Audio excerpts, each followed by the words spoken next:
And then do I need to close this window or close this? Forget. Yeah, you can close it after it's done loading. It launches, okay. All right, 1 minute, we're getting this set up.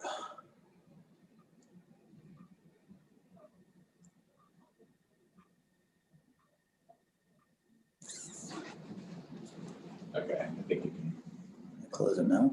Yeah. It's processing.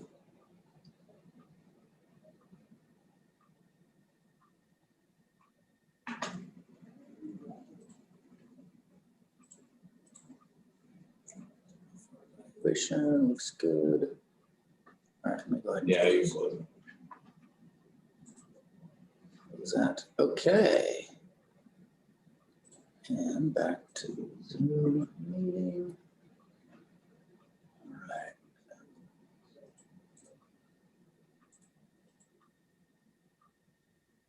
Still sharing this schedule? It disappeared. Yeah, you're Okay. sharing it. Okay, good. All right, technical stuff with Zoom. All right, well, good morning, everybody, and welcome. My name is Carl Jacobs. I'm a grants manager here with the Recreation Conservation Office. We are starting our FARR, Firearms and Archery Range Recreation Program evaluations. This is for our 2020 grant cycle. We have 7 projects that we'll be presenting today, and the volunteer evaluation advisory committee that's on the line that will be scoring. So we're going to go ahead and get started. I'm going to launch the first presentation from Tri-Cities Shooting Association. And Ron Jorgensen is here to present. Ron, would you like me to try to pass controls to you, or do you just want to say next and I'll advance the slides? You know what? Why don't I just say next? All right, sounds good. Well, we're ready to go. So you have 12 minutes and Okay. go right ahead whenever you're ready. Okay. Well, good morning, everybody. My name is Ron Jorgensen, and I will be presenting information on behalf of the Tri-City Shooting Association for our grant request. Next. The Rattlesnake Mountain Shooting Facility is located in southeastern Washington near Richland and services an area from Yakima to the west, to the Idaho border on the east, and south into Oregon. Next. The primary regional area serviced by the shooting range includes the Tri-Cities of Kennewick, Richland, West Richland, and Pasco. And shooting sports have gained a very large following in this area, and the range continues to grow in popularity. Next. The Tri-City Shooting Association operates and manages the Rattlesnake Mountain Shooting Facility on behalf of the Benton County Parks Department under an lease agreement that's been in place since 1991. The shooting range covers 1,100 acres and is located about 15 highway miles from Richland. The current lease agreement runs through the year 2040. The range has a current membership of 2,631 members, and their activities are overseen by 616 range safety officers. Next. The proposed Silhouette Range, the Small Bore Range, and the Rose Iris parking area paving areas impacted by the grant are contained within the boundaries of the shooting range, and the red line there denotes the range boundaries. Next. Our range request includes 3 individual items. The first item is a high power silhouette range, an adjoining 100-meter small bore range, and paving of the Rose Iris public range parking area. Next. The Tri-City area population continues to grow and expand. New employment opportunities, low housing costs, and numerous recreational opportunities make the Tri-Cities a desirable place to live. And the range continues to gain notoriety for the variety of shooting opportunities that are available. The shooting range continues to see annual increases from year to year. The shooting facility is the only public range located in southeastern Washington with regularly scheduled hours. Next. In 2020, the number of scheduled events continues to increase, with events scheduled in every month with the exception of December. In 2020, 125 events were scheduled over 137 days. Next. One of the big attractions of the range is we have the ability to host NRA, state, and regional competitions. Adding the ability to host silhouette events will allow the TCSA to expand and further meet shooting needs. Next.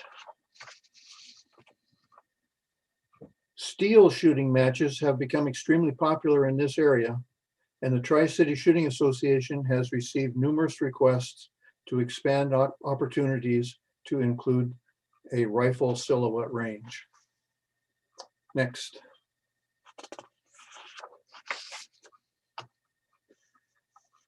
.22 caliber matches are currently held at 3 different locations at the range.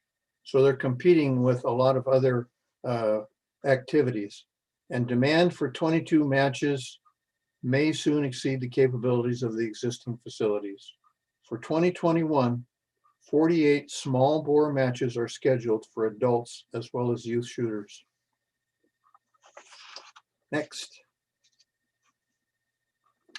Paving of the Rose Iris parking area has been long desired.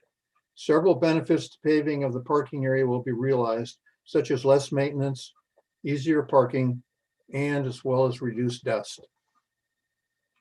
Next.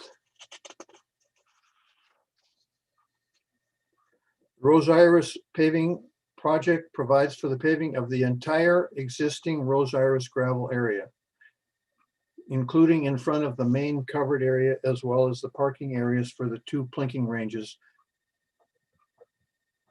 Storm drainage will be effectively handled via what we call sheet drainage that will funnel water to the southeast into an undeveloped area. Next. The area for the high power silhouette range is currently an area not developed. However, it is an area that was the original location for the Tri-City Shooting Association range. Target stations will be located at each 100-meter site to a distance of 500 meters. Running parallel to the silhouette range will be an access road for transporting the silhouettes. Next. The high power silhouette range will have silhouettes at 200 meters, 300 meters, 385 meters, as well as 500 meters. 4 different silhouettes will be set up and include chickens, pigs, turkeys, and rams. The engineering review that was conducted determined that the wash area, which is seen in the middle photo, has been inactive for many years due to very low moisture levels. Next. The small bore range that we want to build extends to 105 meters and is designed in accordance with requirements for small bore ranges to allow for a variety of matches as well as recreational shooting. Next.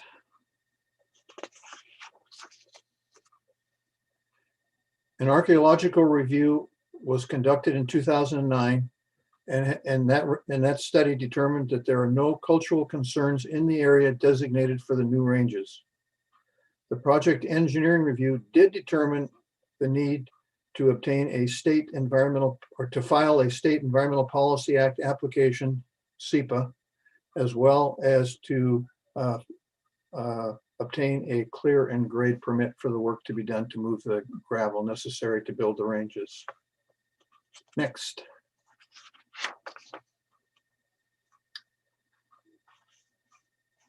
Part of this grant will renovate the existing parking area for the Rose Iris Public Range and result in several benefits from parking. Some parking requires backing up on a steep slope, which is difficult on a gravel surface. And Very often people are spinning tires and causing potholes. This has also resulted in less dust and weed control. Next.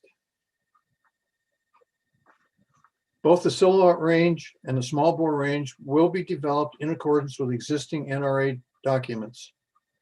Impact berms will be included at each of the high power Silhouette impact sites to ensure that the projectiles will be contained. An impact berm will also be included at the 105 meter point for the small bore range to help ensure safety. Next.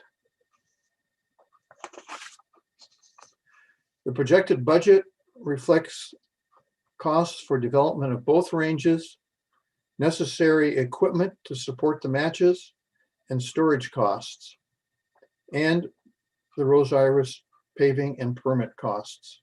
The total projected anticipated cost is $159,900. Next. The Tri-City Shooting Association is committed to providing over 50% in matching funds to complete the project. The funding match is 51.3% or $82,022. All funds to complete the project are currently available. Next. It should be noted that the Tri-City Shooting Association has a strong track record of applying for and receiving RCO grant monies. All projects that we've applied for and received have been were completed in a timely manner and within their budgets.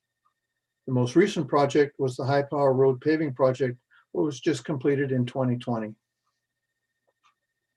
Next. The Rose Iris Public Range is open to the public 4 days a week from 9 a.m. to 3 p.m. All shooting activities are overseen by trained and qualified range safety officers. The TCSA is also very proactive in offering training opportunities to the public for youth as well as adults. In 2020, we had 900 education safety classes scheduled. However, they had to be canceled due to the coronavirus. Many of these shooting opportunities are free to the public, and the range provides a family-friendly setting with many shooting opportunities for use. Next. Nearly 400 members of the public received training in 2020. This training was provided by volunteer Tri-City Shooting Association members at no cost to the public. For some events, the TCSA even provided the firearms and ammunition at no cost. Next. Availability of the Rose Iris and shotgun ranges is designed around those days and times when the majority of shooters would prefer to shoot. The high power portion of the range is open to the public for scheduled events. For 2021, we have 90 high power events scheduled. The Tri-City Shooting Association newsletter and website provides information about the range and lists times, dates, and directions to the range. Rattlesnake shooting, Rattlesnake shooting range is run 100% by volunteers and is identified as a nonprofit. Information on the range rules, hours, operation, and use fees are widely available on the web, at local businesses, and via a monthly newsletter. Members of the public may obtain an annual membership or pay daily use fees. Next. The proposed Silhouette range is included in the TCSA master plan and the Benton County Parks plan. The building of a new small bore range and paving of Rose Iris will enhance the opportunities of the public and lead to a more enjoyable experience. And that concludes my presentation, and now I'm open for questions.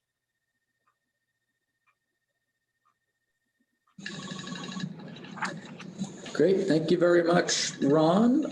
Phil, go right ahead. Yes, Carl. First, a question of you. In Prism, we don't have this PowerPoint. And it'd be really nice to be able to flip back through the slides and especially in the Q&A. That should have been posted to PowerPoint in Prism. I posted it on February 10th, I believe it was, and it should be in Prism. Right, so We do have a PowerPoint, but not the one you just presented. right, so yeah, it is in Prism, but Phil, in that just the review and evaluation system, we only provide a link to the one attachment. There's probably a dozen different attachments to this project. There is a way to get to it in a different way through Prism. There isn't just a quick access for you, unfortunately, in the evaluation system. But if there's a slide you want to jump back to, I can do that right now if you have a question on something. Yes, please go back to the detail on the budget. That we went through that so quickly, I didn't catch a lot of it. Maybe this one here. Yes.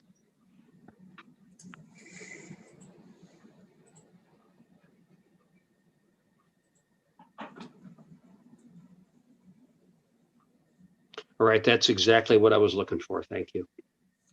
All right, thanks, Phil. Other questions from the committee?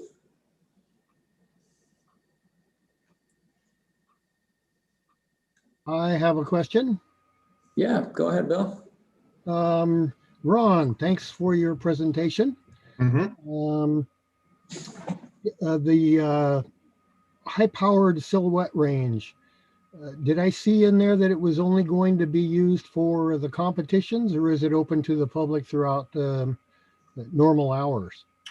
It will be because of the effort required to locate the silhouettes. You know, they're fairly large and heavy, and they have to be transported on a small trailer to the various locations. It will not be open on any kind of a daily basis to the public. However, we do plan to schedule a large number of matches, and we will have it open on certain days to the public where people will be able to come out and practice and shoot. Okay, good. And then the silhouettes themselves, what calibers can be used on those? Okay, these are designed for high power. They're built with the AP 1000, I guess it is, which is designed to withstand the impact of large caliber bullets. Is that a better metal than the AR 500? Or AR 500, I'm sorry. AR 500 is what we'll be using. Oh, okay. Yep. Do you happen to know what thickness? Oh, man. I have that information here somewhere.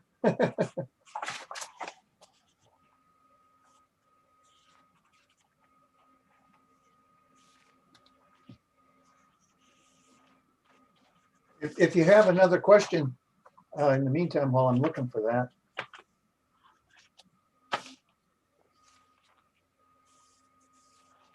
Oh, I had one other, but. Yeah, go ahead, Bill, while he's looking for that. Okay. Yeah, on your current members, do you have requests lined up and waiting to gain membership? Is there a wait list? Your question was, do we have people lined up waiting to obtain memberships? Yes. No. Anybody at this point, anybody who wants to obtain a membership in the range can do that. It's the annual fee is $50 a year, or if it's a husband and their spouse, or a member and a spouse, it's $75. And so there is no waiting list right now for a membership. Okay, good.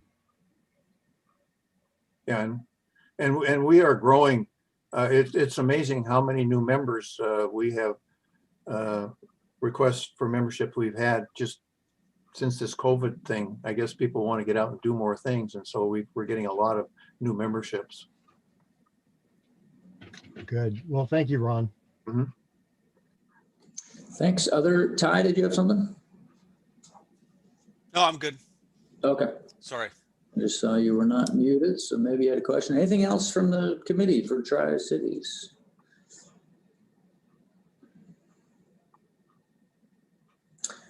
All right, I don't see any other hands up, so I think we're good. All Ron, right. thanks so much for joining us and presenting your project. All right, thank you. All right, we'll see you later. Okay, bye.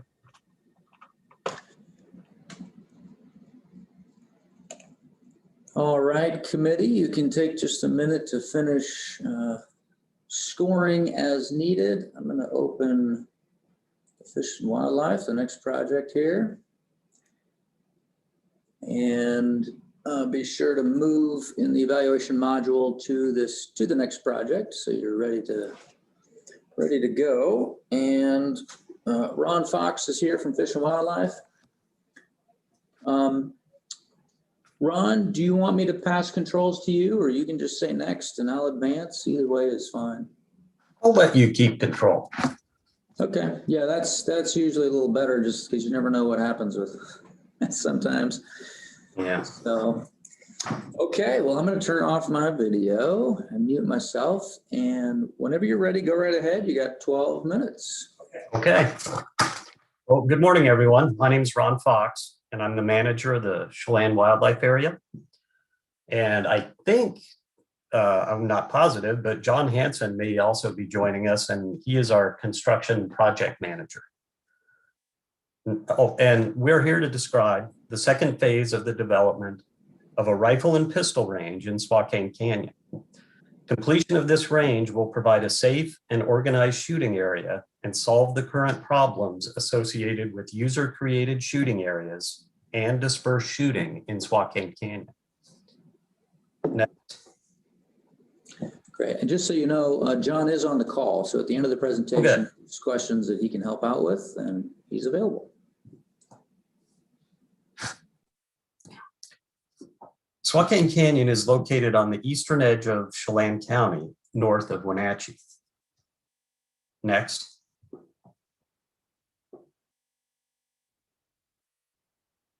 The Swakane unit is part of the Chelan Wildlife Area. It contains shrub steppe and forested habitats and abuts Forest Service lands on the west and the north. Next. It is expected that most of the users will come from the Wenatchee, East Wenatchee, and Kashmir areas. The greater Wenatchee metropolitan area includes most of Chelan and Douglas counties. It had a population of nearly 120,000 in 2018, with an annual growth rate projected at just under 1%. Next. 4 gun clubs exist in the service area. All have fees associated with annual membership or day use. Several user-created shooting ranges have been shut down over the years due to safety issues and conflicts with private property owners. As the loss of informal shooting ranges occurred and the cost of membership at gun clubs increased, greater numbers of shooters are using Swakane Canyon.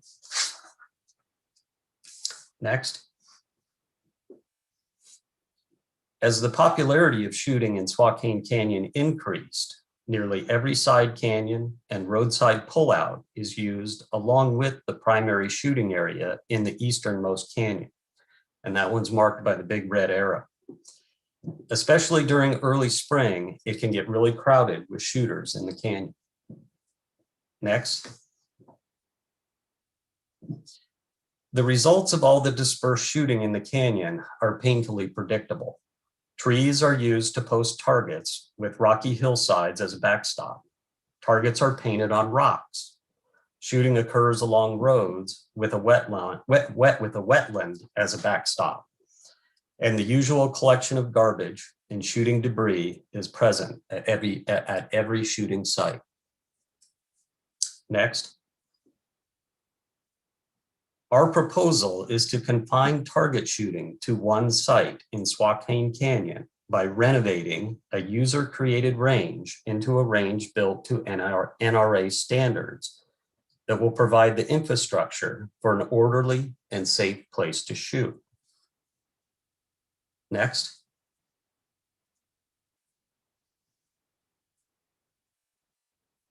We are proposing this as a phased project. Phase 1 is currently funded with a FARR grant, and matching funds.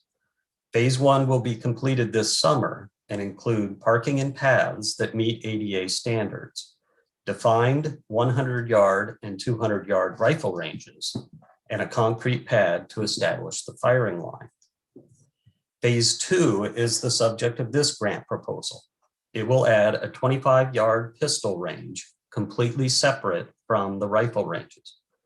The pistol and rifle ranges will have amenities added, including shed-style covers over the firing lines, shooting benches and tables, a kiosk, and additional signage. Next. With phase 1 funded, we've been able to move from conceptual drawings to real construction plans.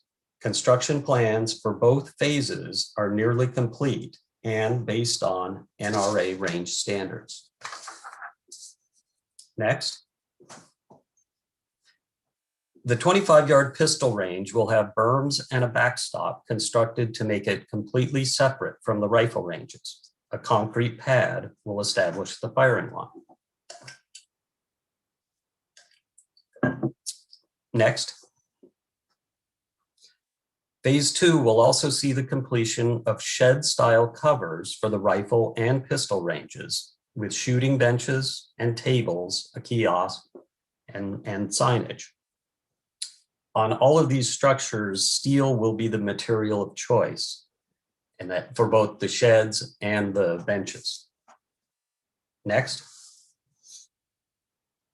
The concept for this project came from the very successful shooting range on the Methow Wildlife Area and the recently completed range on the Weenass Wildlife Area.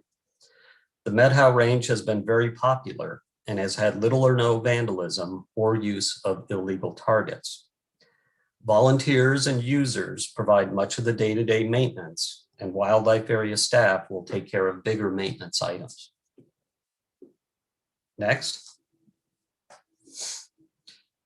This black and white aerial photo from 1991 shows target shooting activity at our proposed project site. I asked one of my friends, now in his 80s, about the shooting range. He said people have been shooting in that canyon since the Department of Game bought the property in 1967. Next. We intend to renovate this user-created range in 2 phases and make it something that is much safer and more functional than current conditions. Next. Current conditions provide no accommodations for the safety of target shooters beyond an individual's own behavior, and other recreation users can be at risk. Every year, we receive complaints and citations are issued for unsafe and illegal target shooting practices. Next. Warning signs will be placed on the perimeter of the range to notify other recreationists of the shooting range. Signage at the range will promote safe target shooting practices. When the new range is completed, the remainder of Swakane Canyon will no longer have dispersed target shooting and will be posted as such. Next. With target shooting allowed only at the developed range, lead will be contained and managed according to the best management practices developed for the site. The BMP document also contains guidance for inspection and maintenance of the sand layer on the impact berms. Next. The total cost estimate for the fully developed range is $450,000. That was the driver for having 2 phases. Phase 1 will be completed this summer, creating safe and defined rifle ranges with supporting infrastructure. Phase 2 will complete the range with a standalone pistol range, shed-style covers over the firing lines, shooting benches, signage, and a kiosk. WDFW plans to contribute $180,000, with the FARR grant providing $90,000. Anticipated completion is the fall of 2023.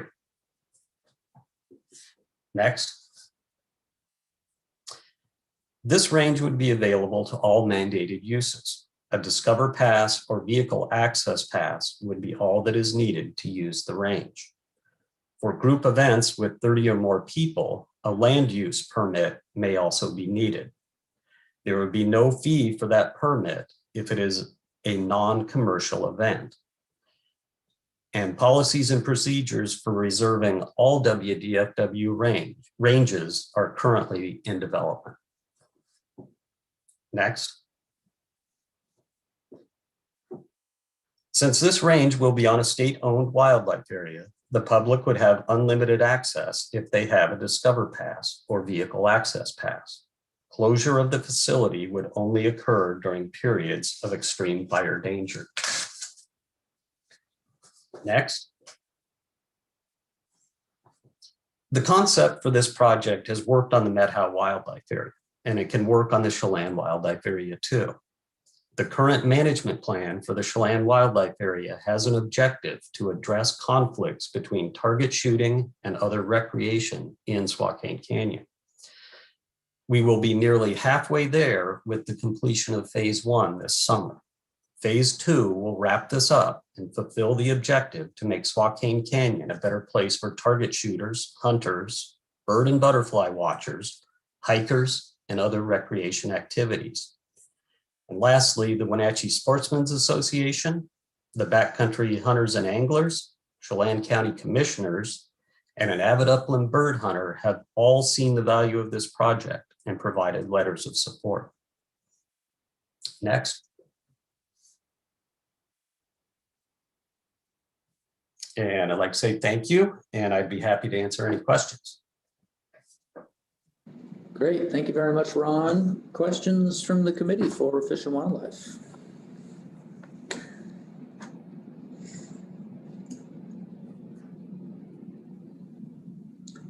Yes, I have a question, Ron. Go ahead, Bill. Yeah, thank you. Let's see. Will the improvements done here, will that close all other dispersed shooting places in the Swakane Valley? In Swakane Canyon proper, it will not. Or it will, there will be no dispersed shooting in Swakane Canyon on department lands. This unit is over 8,000 acres. And so there are other places people can go that if they just want that remote, all alone shooting experience. There's other sites up on Birch Mountain to the south that have little undeveloped ranges that are popular with some folks. So it's just in the canyon proper. That's where we've really had most of our conflicts. Okay, good. Will there be any permanent targets installed? No, we're going to have target stands that will be right in front of the impact berm that you insert a 2x4 or a 2x2 into. Good idea. Yeah. Okay. Let's see, on the other ranges that you've done,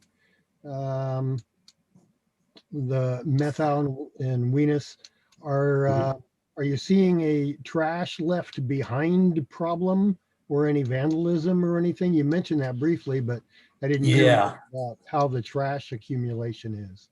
I haven't heard anything about the Weenass. It just opened last November. The range up on the Methow has been open for about 10 years. And there are a group of shooters that act as volunteers and they do cleanup regularly. And the wildlife area staff, they take care of all the vegetation management and maintaining the berms. Even in Swakane Canyon right now, where we just had this user created range, me and my guys, we've never cleaned it up. It gets to be a pigsty and then people clean it up.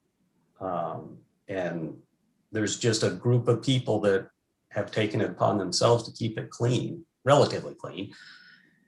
And hopefully if you give something nice to people, provide them with something nice, they have the incentive to keep it nice. And Otherwise, our enforcement guys will have to start spending a little more time up there. And Yeah. yeah.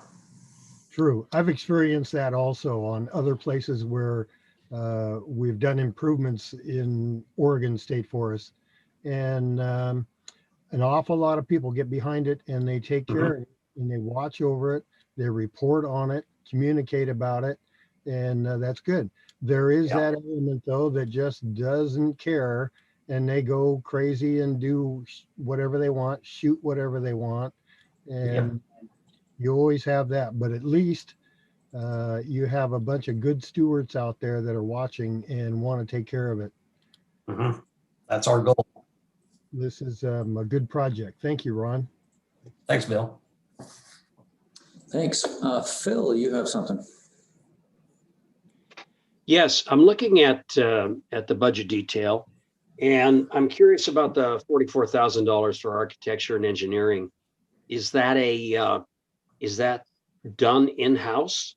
Does Fish and Wildlife do that, or are you contracting for that? John, do you want to handle that one? Sure. Fish and Wildlife has in-house engineering, and this primarily for this portion of the project is construction management and also additional structural for the covers. But it'll be done in-house. Okay, thank you. Yep.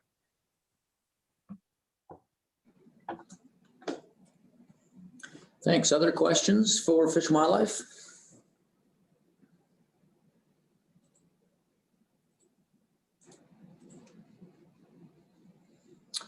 I'm not seeing any other hands up. Going once. All right. Well, thanks, you guys. Okay, thank you, Ron. everyone. Thanks, John. Nice to see you there for a second. Appreciate you joining us. Sure. Glad to be here. All right.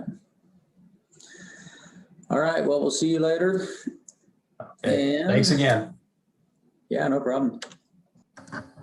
Thanks, guys.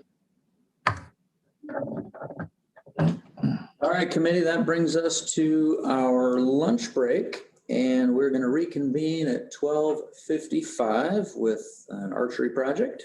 So come on back just a little bit before that, and we will continue on.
Hello, everybody. Good afternoon. Welcome back from lunch. Hey, Steve. Welcome. You're with Cowlitz County, right? There, I'm unmuted. Yes, Cowlitz Game and Anglers. Okay. All right, great. Melissa Dunn from the county parks will be participating. Okay, great. All right. Well, right before you, we have KBH Archers, and then you guys are up next. Okay. All right. And it looks like Sheila is here from KBH. I'm here, but I'm attempting to adjust my audio. Okay, I can hear you just fine. I don't know if you can hear me, but. I'm here with Jean Chancmeyer, and I have to get it off my headset. So I'm just trying to do that. Oh, gotcha. I had it off a minute ago, and then I just need a minute. I'm going to mute myself, so just a minute, please. Sure.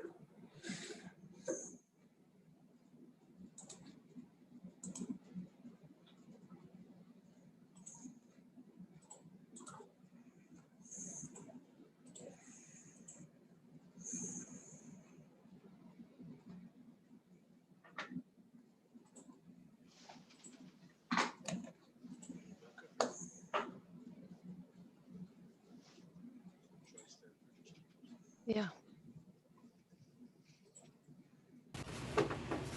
Okay, how about now?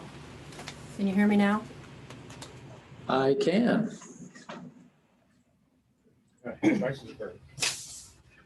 Okay, my name is Sheila Christensen, and I'm here with Jean Chancmeyer, and we're from the.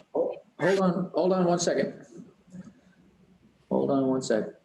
Yeah, I just want to make sure we're all back and ready to go. So, yeah, thank you. So thank you for joining us. This is KBH Archers. We're back for more evaluations in the FARR program.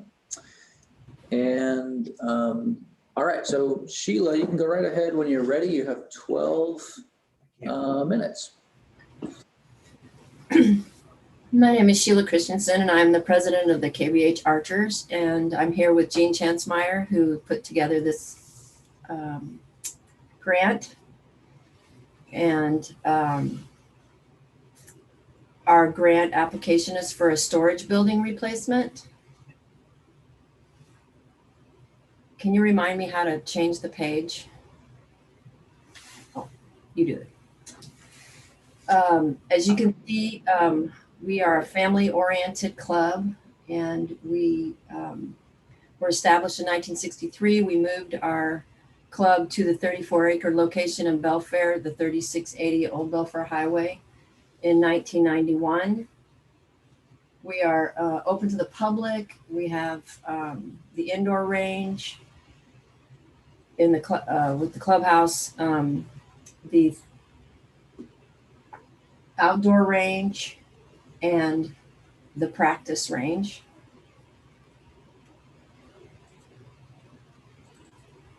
Oops. Sheila, just go ahead and say next slide, and I'll advance it for you. Oh, I'm sorry. Okay. That's right. I forgot to tell you that. Slides 2 and 3 represent our activities in our clubhouse. You can change the slide again. And we do hold a 4-H, Boy Scout, and other qualification shoots. So I don't know if you want me to read all of this here. We do family-oriented tournaments. We are ADA accessible. We donate the facility use to several community organizations.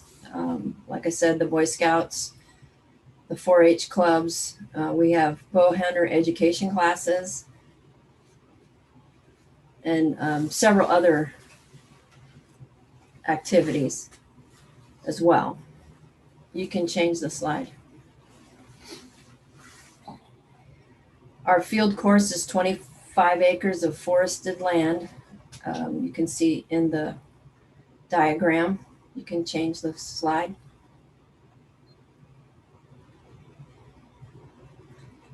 Our regional location is 3680 Northeast Old Belfair Highway. You can change the slide, please.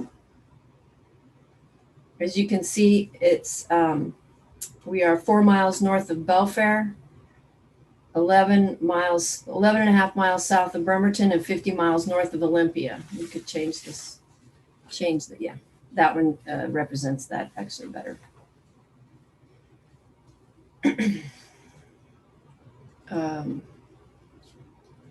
Our service area is, that's actually slide 8, I believe. Yeah, correct. I'm sorry. Sorry about that. You can go to 9. Sorry, I'm kind of nervous. Yeah, that's not just reading. This slide represents the buildings that we have so far. The storage building that we want to replace is located, you can see the marker in the bottom right-hand corner. And that building there is the one that we anticipate replacing. And you could change the page. Okay, the need is this building. We want to replace this failing storage building with a permanent 20 by 40 structure. The next slide, I believe, shows the that's the wooden tool shed that will also be part of the new building, and we would move this shed out of the way. And the space would be dedicated to the new storage building, and it would be in the ADA compliant, with the ADA compliant restroom. If you could change the slide. There's the restroom that we have now. As you can see, there's stairs, and we want to eliminate that so that we can have a ground level. The current storage trailer that you see back in slide number 10, the current storage trailer was donated to the club in the 90s. At that point, the trailer had already outlived its normal lifespan. After mounting the trailer in its current location, the club members began to refurbish and repair the refurbishing and repairing process. This process has gone on for the past 26 years. At the present time, the trailer floor is deteriorated to the point of becoming a safety hazard. The tool shed was built on skids, so we can move that easily. The slide you're looking at now shows the current restroom located on the west end of the storage trailer. This location is not possible to upgrade to the ADA standards. With the addition of a ground level building, the ADA compliant public restroom will be possible. If you could change to 13. This is a project design. This is a draft floor plan of the proposed storage building. A final, more detailed plan will be provided by a structural engineer during the permit process. The only ground disturbance will be the pouring of the footings and the cement slab for the building footprint. There is no impact on the environment or to surrounding landowners for this project. Page 14. The health and safety, to provide a safe, secure storage building and an ADA compliant restroom for public use. This storage building would give KBH Archers a safe, secure, and dry options to store our materials and equipment needed to maintain our facility. The addition of the indoor workbench and project area will allow the accomplishments of projects year-round, vastly improving the maintenance capabilities of the club. Because the restroom available to the general public is located in the storage trailer, it cannot be made ADA compliant. A new building at ground level would allow the club to have the ADA compliant restroom available for general public use. Number 15. The project has been estimated at $120 per square foot. The estimates were established by a local building contractor. An itemized estimate will depend on the structural engineer's drawings. The club match will accommodate any design changes or cost differences. The storage building replacement development, $121,919. Next slide. The mandated uses, the Washington Department of Fish and Wildlife sponsored bow hunter education classes twice a year. The KBH Constitution guarantees nonprofit youth groups free access to our club facilities. Number 17. We have public access open to all users and organizations. We're open 7 days a week during daylight hours. Membership is open to the general public. The clubhouse and range is available for community meetings and events as well. Next slide, please. And you can go through the next 3 slides. This is the needs satisfaction, an example of completed grant-funded projects. To provide safer and comfortable archery year-round, it increases general public and youth group access to the outdoor range, provides a place for children to have physical activity and help prevent child obesity. We have a track record of leadership and volunteer strength. We have 7 grant-funded projects completed on schedule and within budget to date. You can advance the little slides. And again. And 21 is the last slide. That was last project. Yeah. And that's the end of our presentation. All right, great. Thank you, Sheila. Questions from the committee for KBH?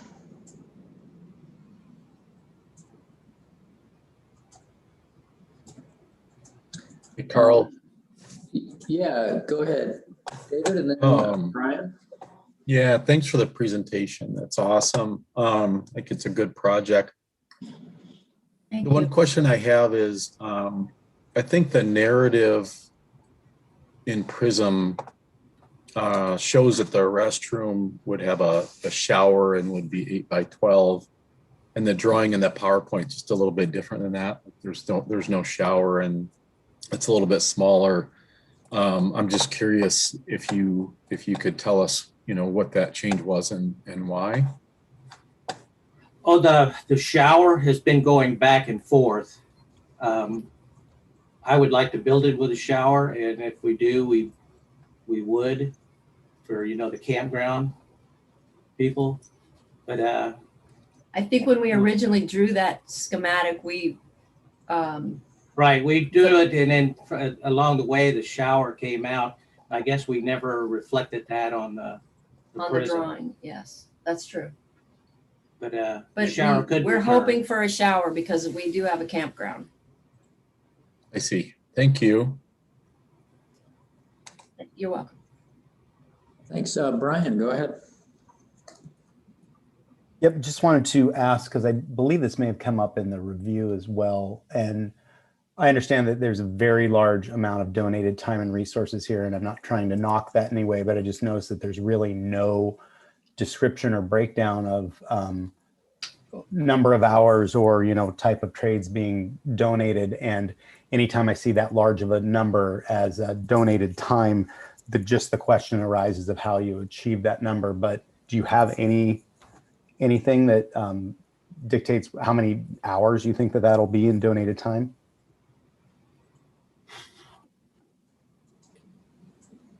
I don't have a number on the hours. That's going to depend on the number of volunteers. But if we fall short there, the club will have to pick that up. Okay, so the expectation is that if you can't get the volunteer time, that you'll actually pay for the work to be completed. Correct. Right. Okay, and that was my question. I don't want to discount your ability to provide, because you do get to bill that out at normal hours. But okay, right. That's all I had. In all the past grants, we've worked that billing out. I mean, we've always got plenty of volunteers. And this one will take some volunteer work. So, and we have a lot of trade type people in the club that actually own tool belts, and we'll be calling on them. Good. Okay, thank you. Anything we have to hire out, we'll be on the hook for. Okay. Great, thanks for that clarification. Thank you. Yes. Chris Mauer. Hi, Chris. I would strongly suggest that they put an electrically operated door on the ADA restroom.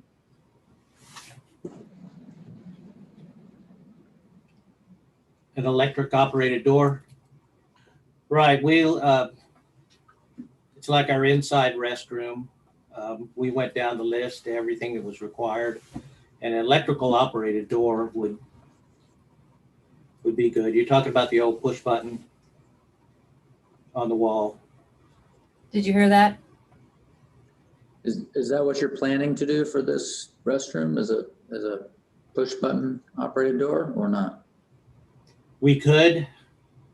That wasn't in the plans, but we could put that in there. That would be something we could add to it. So it's got a push button. Look. Right. Okay, thank you. We have that noted.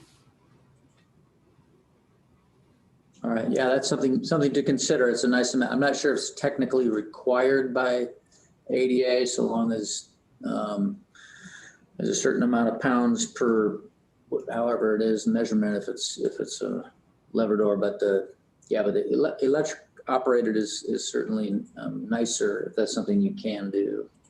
Yeah. Okay. Have that now noted. Okay. Other thoughts or questions from the committee?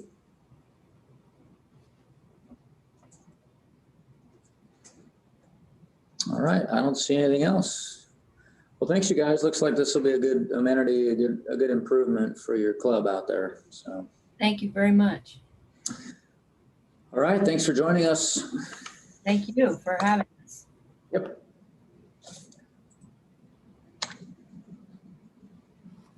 Do we go off now? Yeah, you can certainly mute yourself. You're welcome to just stay in the meeting if you want to see any of their presentations. Thank you. Open to the public meeting, and you can leave whenever you'd like. Okay, thank you. Welcome. All right, committee, you can wrap up scoring that one and move to the next is Cowlitz County. Get that one up here. It looks like we have Alyssa and Steve. I'll hear from Cowlitz. There's Alyssa. Hello. Howdy. All right. Well, just go ahead and say next slide, and I'll advance it for you. Okay. This is Alyssa with Cowlitz County Parks Department, and then Steve is also on the line, so he'll be there to answer any questions. But I'll take care of the presentation part. So we're the Cowlitz County Public Shooting Range, and this is phase 3, trap range expansion and road improvements. Our outdoor range currently includes a 300-yard rifle and pistol range with a covered shooting shed. Currently have 1 trap range in a fully equipped event building. Next slide, please.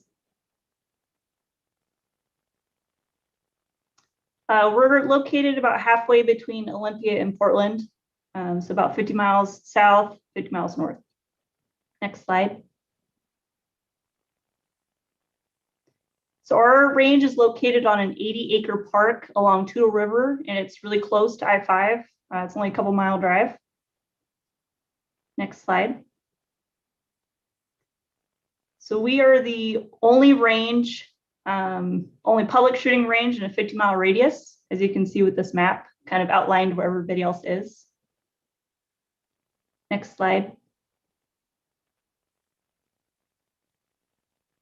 Currently, we cannot host competitions for our local schools, clubs, and community. Our trap teams are currently growing in Washington and Oregon schools. Our facility, as you can see here, was initially designed to have 3 trap fields. The initial berm work and earth movement has already been done, so we're ready to build. Next slide. Currently, we lack proper parking capacity for events for our trap range, so we'd like to increase the trap range parking lot. The road leading into the trap range is currently a single lane with pullouts, so we'd like to widen that road. Our roads and parking lots are on gravel on top of sandy dredge spoils. So on windy days, we have clouds of dust when people drive through our facility, which can be kind of miserable. As you can see, our entrance sign has a go slow for dust control.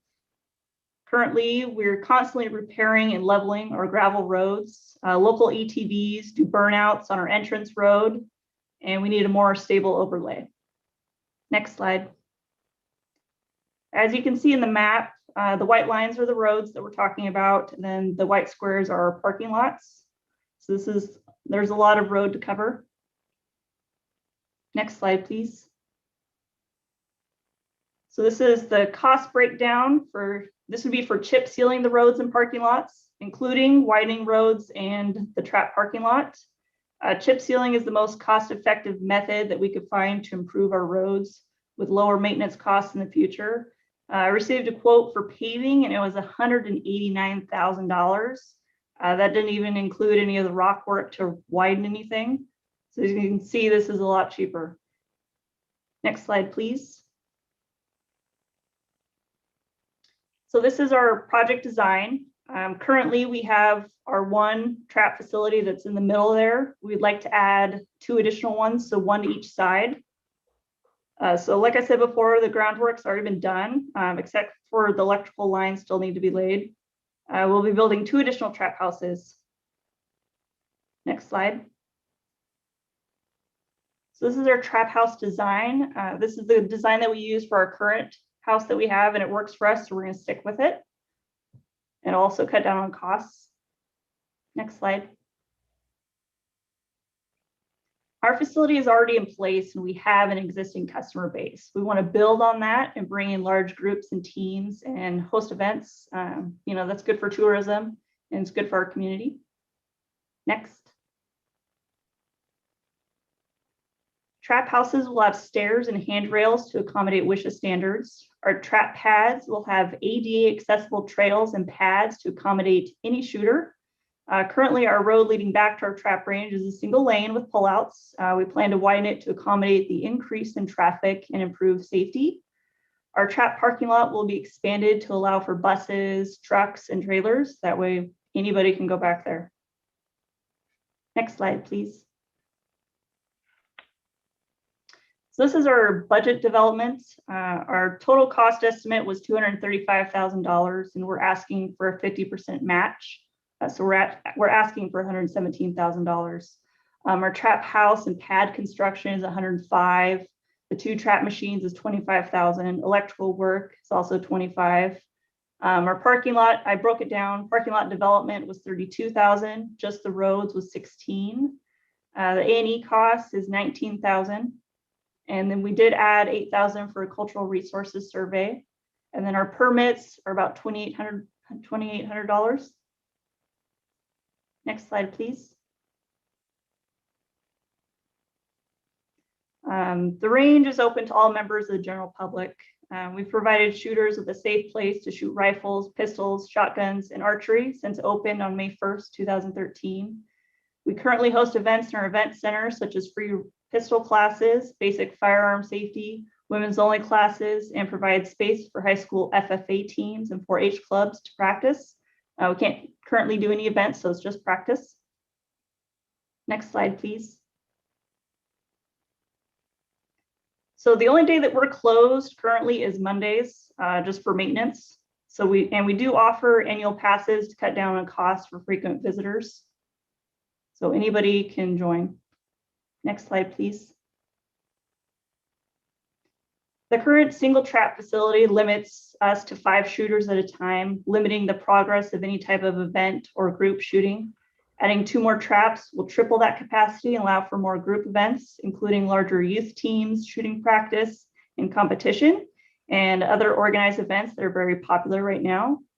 As you can see right there, we currently have 114 signatures from the community supporting this project, and that's some of their names right there. Next slide, please. So this is a partnership between Cowlitz Game and Anglers and Cowlitz County Parks Department. So with that, we're able to run and operate the shooting range. This grant is a collaboration from both parties and will ensure completion. We're both very determined to get this project done. Our community support and involvement is why we've been successful in operating the facility and completing previous phases 1 and 2. So there's a big thank you to Cowlitz Game and Anglers. And thank you, that's our project.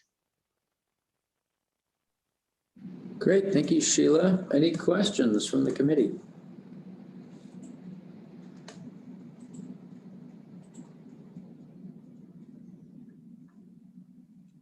I'm sorry, Alyssa. I just called you Sheila. I looked down at my list and saw that. That's okay. You're just doing your Australian impression. Yeah, that's right. All right, I'm not seeing any hands up yet from the committee. I guess it was clear, short and sweet. So I have a question. So you can't currently hold competitions, but with the 2 new trap houses, you will be able to? Yes. Okay, cool.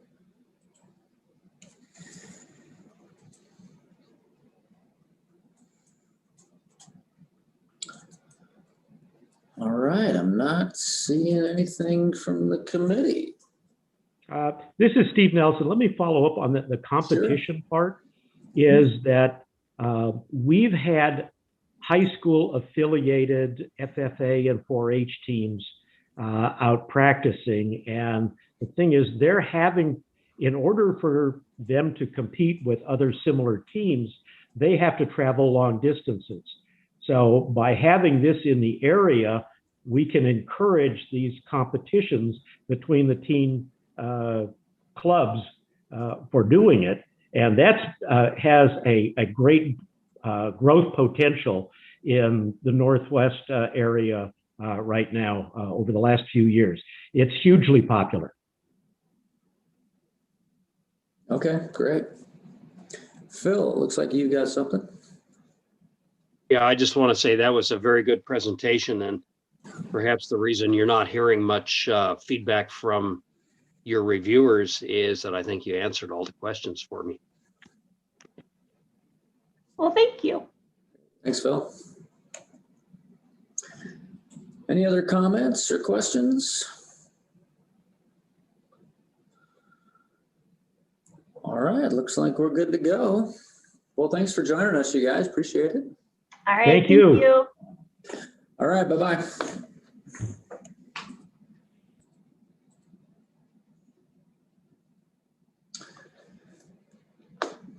Okay, we are moving to Gig Harbor. We're a little ahead of schedule. I'm not sure. Oh yeah, Dean is here. Okay. Do you know if Lee was planning to join you as well? I am here, Carl. Oh, you're there. Okay, on the same call. Great. Yeah, we're on the same call. Excellent. All right, let me get your presentation opened. And all right, moving up to Gig Harbor. Whenever you guys are ready, go right ahead. Just say next slide and I'll advance it for you. Okay, thank you. And thank you for giving this time to us. This is our grant development application for the FARR grant 2021-25D. Involves a re-roofing of our clubhouse. Next slide, please. The clubhouse was built in 1950, and it's been re-roofed once, but it's so long ago that nobody here can remember. The roof is old, it's leaking, the shingles are cracking, moss is growing up underneath them, and there's substantial leaking. Part of the grant is asking for some funds to replace the patio roof structure. As you can see on the right, the beams are rotting away and are cracked and warping. Next slide, please. The location of the club is on the Gig Harbor Peninsula, and we are in the city limits of Gig Harbor, which is unusual for a gun club to be in the city limits. However, we service the entire Key Peninsula, Gig Harbor Peninsula, Tacoma, and we attract shooters from far away as Seattle. Next slide, please. This is a picture of the clubhouse from the distance. The roof structure that I was talking about is right there in front, about 8 feet that sticks out. And again, like I said, no one knows when it was last done. Next slide, please. This is the interior of the clubhouse. It's made with vertical log construction, which is unique, actually eligible for a historical building because of that vertical log construction. That method was developed right here in Gig Harbor.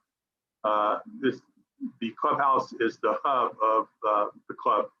Next slide, please. This is another picture of the clubhouse, but what we have going on here is this is a school field trip, and we've got we've been doing these for 5 or 6 years from the Charles Wright Academy in Tacoma. We separate the children or the students into 4 groups. We educate them one group at a time, and then they go out to different venues. They shoot archery, they shoot .22, and they shoot shotgun. We provide a lunch, and along with the other facilities or the other events we sponsor, there is no charge for this. Next slide, please. This is a holiday party held in the clubhouse, and those are the lights. We're going to be talking about the danger to the electrical with the leaking roof. We also give the access of this building to other, the Peninsula Light Company has their Christmas party here. The city of Gig Harbor has often had their Christmas party here. So it's a real asset to the community. Next slide, please. This is an event, a jazz festival, actually 2019, not 2020 as it shows here. The jazz festival, we've done 3 of these now, and it is to help support the foundation for the Permission to Start Dreaming Foundation, which is treats soldiers for PTSD, and now they've expanded to offer the same kind of training or sponsoring and mentoring and just mental health to first responders. Next slide, please. These are our trap ranges. It's a familiar site. I might say the previous slide talking about the PTSD Foundation. We also hold charitable shoots for the Emergency Food Network, which is the food banks in Pierce County. We've been doing that for 7 years. We have a trap shoot that also sponsors Ducks Unlimited. We have a trap shoot that donates money to, again, the Permission to Start Dreaming Foundation. And we also have 2 Pacific International Trap Associations events on our 7 trap fields. Next slide, please. This is an example of the trap field and a youth shooter. Incidentally, Carl, you might recognize this slide. This is prior to the grant that we got 4 or 5 years ago to build a shot retention curtain, which we were fortunate to get RCO grant. Next slide, please. This is the archery venue. We can accommodate up to 12 archers. We are open on Saturdays for archery in the winter months, and then during the summer when children are out of school, We're open Wednesdays and Saturdays. We also hold birthday parties and in the clubhouse, and then the kids go up and shoot. Valentine's Day, we have an event where we make s'mores on the range, it's called.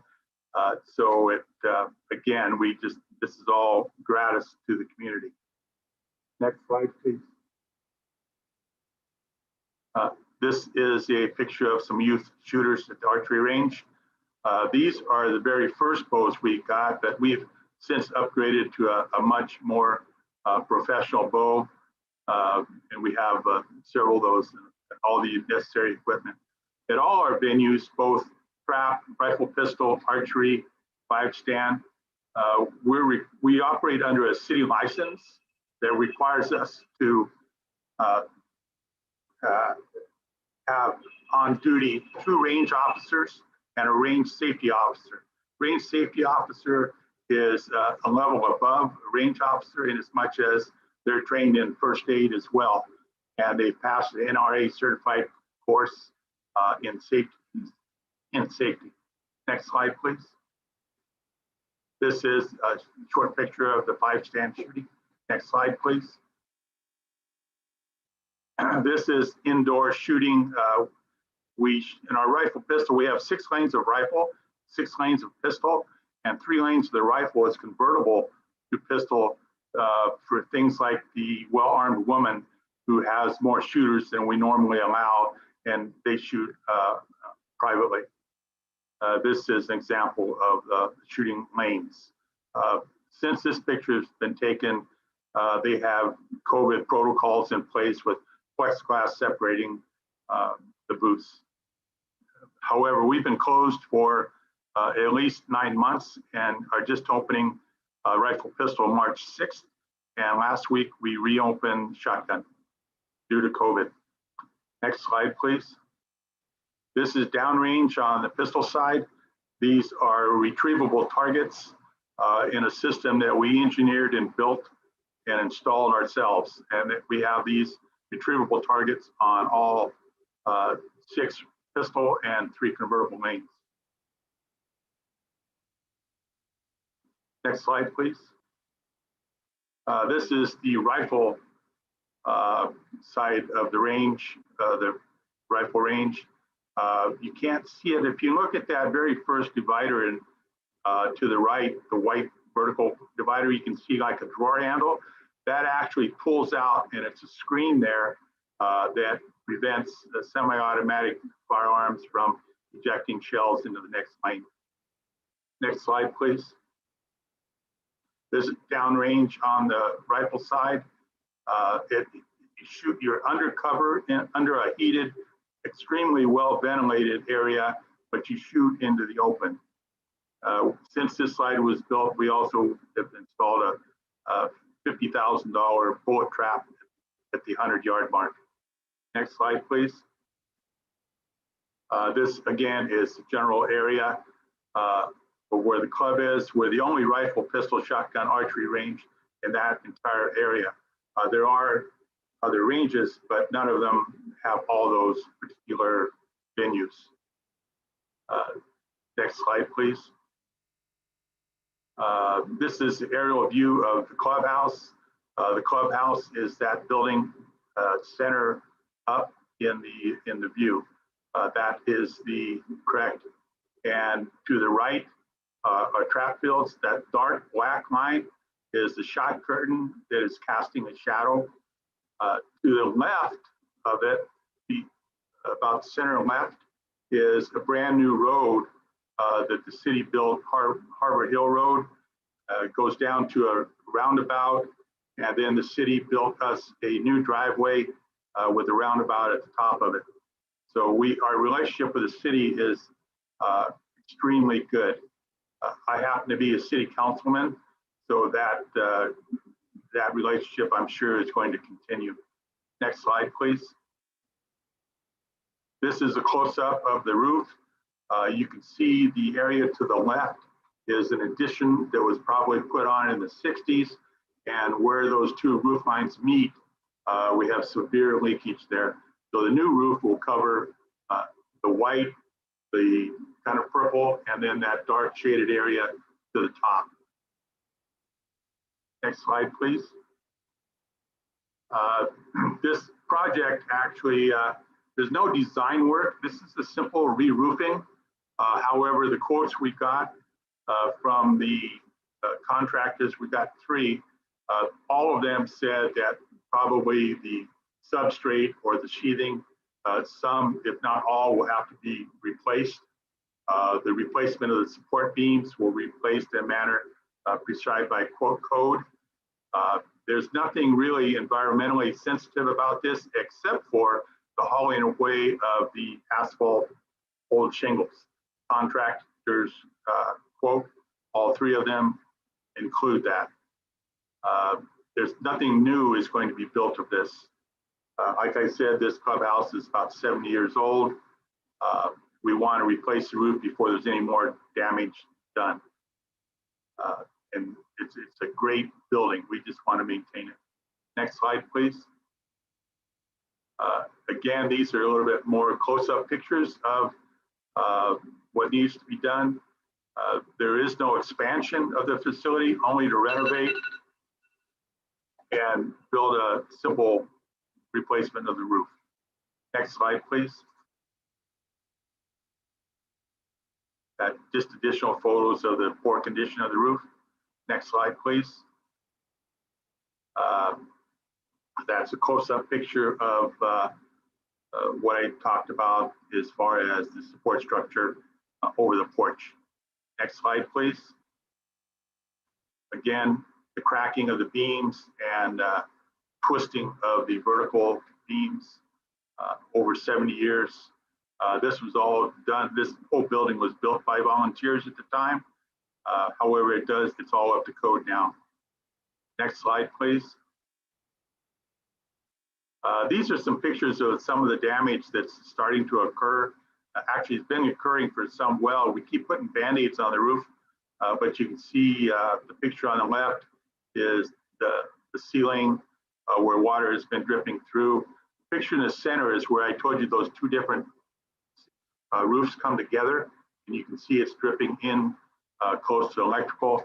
And then on the heater vent, it's leaking all around that vent. Part of the safety issue involved here is that water does accumulate in the attic crawl space, and there's old insulation up there.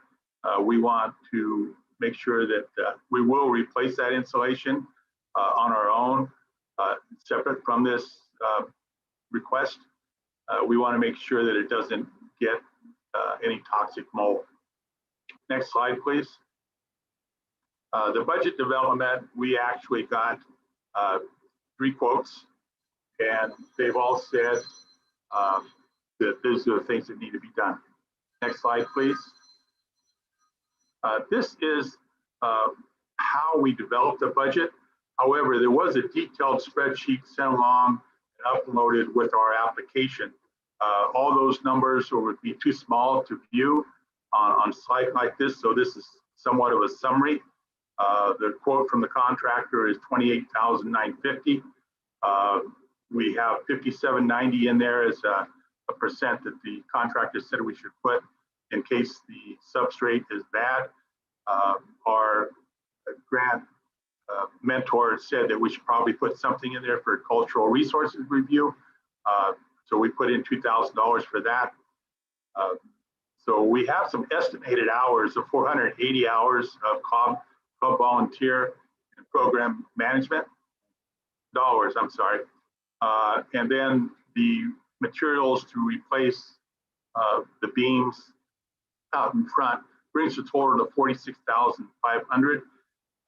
Anything that any volunteer labor that falls short, the club is positioned to certainly pay the difference. Next slide, please. The mandated uses of the club, but first, the club is open to all persons. We have both memberships, and then the public alone is allowed to shoot. We have the Washington State Correction Center for Women custody staff trains here twice a week by contract. We also hold Washington State Hunter safety classes that are taught by Gig Harbor Sportsman's Club personnel. Over the last 10 years, we've trained over 3,000 Washington State hunters. We also have concealed pistol license holders that shoot here. So we have formal pistol classes, both lectures, just free lectures on firearm safety. Then we have NRA certified classes in every firearm discipline. We probably train about 300 people in those formal classes. We also have a branch of the well-armed women that is growing. I mentioned this at the last year's presentation. I think we have as many as 60 women now in our chapter of the well-armed women. Next slide, please. This, like I say, is open to the public as a whole. We're open 5 days a week. However, we're kind of, that opening hours are kind of dictated by what the city allows us to shoot. So we only shoot trap 2 days a week, Thursday nights and Sundays. The rifle pistol range is open 5 days a week. For safety reasons, we have everyone that shoots here, we have an orientation. They must pass a written range rules test in trap, and then in rifle pistol range, not only do they have to pass this written range rules, but they have to take a shooting skills test prior to using the range. We don't want to know if they're a marksman. We want to see their general handling of a firearm and if they are safe inertly. If not, they don't get to shoot here. Membership is available to all on a non-discrimination basis. Membership fee information is available on the website and at all of our ranges. Our fee prices are competitive with other shooting ranges. We actually have, I think I might have mentioned, we have over 2,000 members. So when it comes to getting volunteer labor, we have people of almost every discipline. 7, 8 years ago, family memberships consisted of about 17% of total. Right now, they're about 46% of the total. So the face of our shooters and our membership is changing to be a more family-oriented sports activity. Next slide, please. We service the Gig Harbor area and all of Kitsap County, as well as parts of Pierce County. I mentioned rifle, pistol, trap, and pipe stand. There's no other range in the area that has these services. Without a safe and secure clubhouse, without a leaking roof, it would greatly diminish our ability to have these classes and the events that we have in the clubhouse. We received 3 other RCO grants in the past. We had a lead shot containment curtain grant. We had noise and safety improvements to the rifle pistol, and we had a grant for 4 new trap machines and 2 portable trap machines. I've been the president here for about 12 years. Dean Predis is now going to be our grants manager as we apply for grants for other places as well. Next slide, please. There really isn't any Growth Management Act compliance. Next slide, please. This kind of concludes the presentation. We certainly thank you again and hope that we're fortunate enough to be granted these funds. And I'll certainly ask for any questions I can. Thank you. Great, thank you, Lee. Questions for Gig Harbor Sportsman?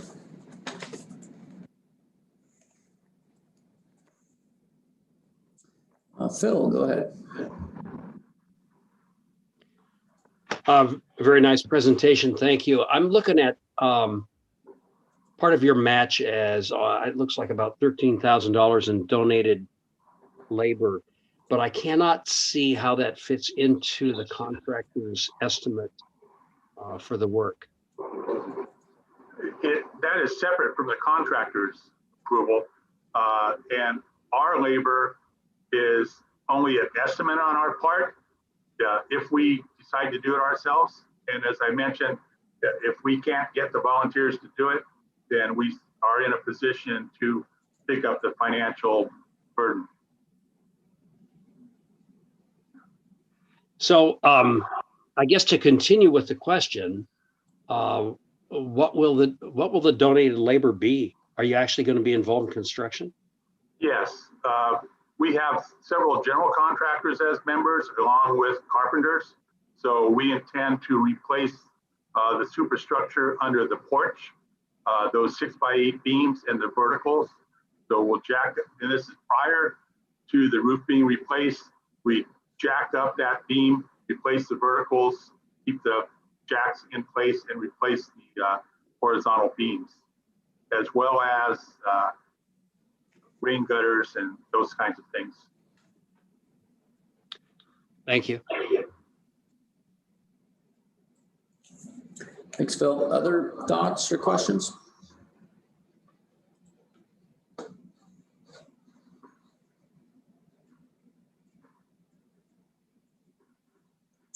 All right, not seeing any other hands up. That was a very thorough presentation. Thank you very much. Thank you. All right, let's see. I think we have a break before our last two presentations.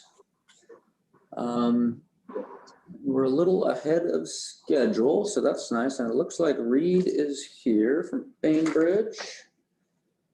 And Joe for our next one. So let's stay ahead. Let's take our 15-minute break, come back at 2 o'clock. So we'll be about 10 minutes ahead of schedule. And we will continue on. So we'll see you back here in just a bit.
Hey, everybody.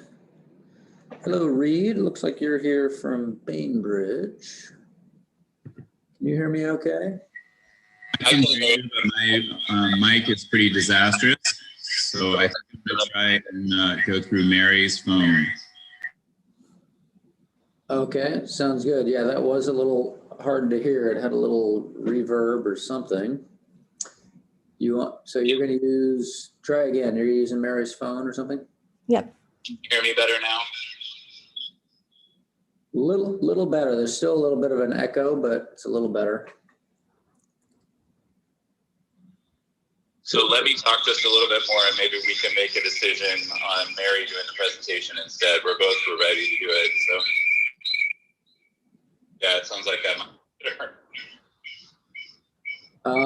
Yeah, we're still I can hear you, but then we're getting some sort of feedback at the end. I don't know what other folks out there. Reed, I didn't get that feedback before. Say something else. I think it's just all the different microphones and speakers we have going on here. Oh, okay. All right. All right. So why don't we do it that way so nobody's focusing just on the audio, but on the presentation itself, and then I can chime. All right, good. And then if you have questions, Carl, you just ask them and then Reed will be able to answer the questions. Okay, so Mary, you're going to go ahead and present. Yeah, I'm going to do that. However, I think we'll have Reed on standby. Reed. Sounds good. Okay. Okay, well, let me get Reed, are you there? Hang on. Reed, are you there? Okay, we're going to Reed. Are you there? Reed, I can't hear you. Okay. All right. He's going to go on mute while we're doing this. Okay, so you can see our first opening slide there. It's a pistol caliber range berm trap improvement project. And you're looking right there. We have some ADA parking, and you can't see the bathroom, but we have an ADA bathroom right nearby as well, by the way. So let's go to the second slide. And I want to thank you first for listening to us, because this opportunity is really a potentially important opportunity to make our club an even better place for members of any of Washington's community who shoots. We want to talk about why we want to mine this berm. It was originally built in 2012 with a FARR grant. And so we'll focus on making this berm quieter for the surrounding area, cleaner with drastically lower dust levels, with flame resistant rubber berm trap medium, and easier to maintain more frequently as a result of that. It'll be serviceable by qualified maintenance contractors rather than volunteers, and easily documented every step of the way for maintenance and management. It'll be even less likely to produce splash or ricochets. Next slide. So we're a pretty well-established club. We've been here since 1929, having been on Bainbridge for a long time, and we offer a variety of facilities: archery, shotgun, and a pistol caliber range. And we're never open unless one of our range safety officers is there. In addition to all that, we just recently had a fantastic article in the local Kitsap County newspaper celebrating our success with reopening, operating with excellent COVID-19 protocols in place, which was an achievement to get people back outside. Next slide. So initially, this FARR built pistol caliber range was built for the size of a club we had at that time. And it has taken us from an open pit setup to a zero blue sky all-weather facility now. Yet around us, our community has grown, and we have schools within about 1,500 feet downrange, homes within 400 feet of the club on 3 sides. And we have a wonderful, safe design though for this area, but the noise still can be a concern locally. And so some neighbors are asking us, how's it going? Are you able to reduce the noise? And we work with them, and we think that this will be a good solution for that part of it, the issue. Health and safety is also very important. This berm dust and the small chance of ricochet remains a concern for all shooters. So despite our efforts to make this as safe as possible in 2012, there are elements that can cause us to look farther and do more. So health and safety improvements like the berm trap improvement that we want to do will help mitigate some of that negative scrutiny that we feel we're under sometimes. And we've met with full support of our neighbors. Furthermore, using a qualified contractor with the ability to document everything, where the materials go, where the metals are going and recycled, from a health and safety standpoint, really proves our intent to operate with the best interests of the community and the environment. And gun clubs are frequently being asked to be very environmentally sensitive. Next slide. So our project need, close proximity. You can see right there a quick visual of the property, and we're very close to some residential neighborhoods. Schools are just out of view, 2 directly north, 1 immediately out of the frame to the east. So that's a large view. Next slide will show us a little bit more. Inside, improving the safety and health. So we've discovered earlier in 2020 some opportunities to make things better from a health standpoint. So we took advantage of a 2.5-month mandated close down from COVID, and we designed and installed a firing line fan system. And that fan system has improved the air quality measurably. But the dust from the berm, which that berm is full, continues to sometimes blow back up range on certain days, depending on the air circulation and the wind. So harvesting and excavating and backfilling that berm with the rubber trap material will really make the air quality much better. It'll reduce ricochet potential and noise reflection at the same time. And I wish you could stand right up next to that berm. You would see how full it is with its lead content. Next slide. So our area doesn't have very many choices for shooters. People come to us from all over Kitsap County, and population growth has made range operations and ongoing club existence challenging for some local clubs. The closest one is Paulsville, which is 30 minutes away and across a bridge, and our law enforcement officers don't have easy access to training in that respect. So they use our facility, and they have a priority use of our Sportsman's Club facility, and all of their officers have memberships, and they continue to come outside of their normal training time, which is actually a nice benefit for our community folks who see our officers there. Next slide. This takes you into the berm area where you can see what's actually going to be redesigned. As we mentioned earlier, here's how we want to ensure that this pistol caliber range is the best range it can be. We're going to mine and prep and redo this berm trap to be safer and quieter and easier, and it'll be easier to maintain when we partner with this nationally recognized contractor that's well qualified to do the work carefully. Next slide. So the project design is a simple improvement, but it has a very potentially big impact.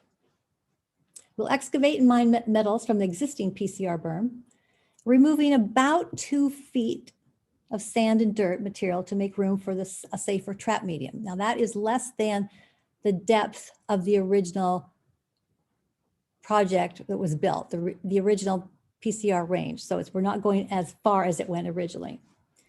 The materials will be separated, weighed, contained, and documented for removal of all metals for recycling. They'll recycle the harvested materials. We'll receive some cradle to grave documentation of compliant disposal. They will treat removed berm, sand, and soil with this MT Echo Bond to stabilize and remove the threat of leaching. They'll move it and backfill it to the exterior, not outside the range, but right behind the PCR berm house with this treated material to fortify the existing cement bag, and you'll see that on another screen.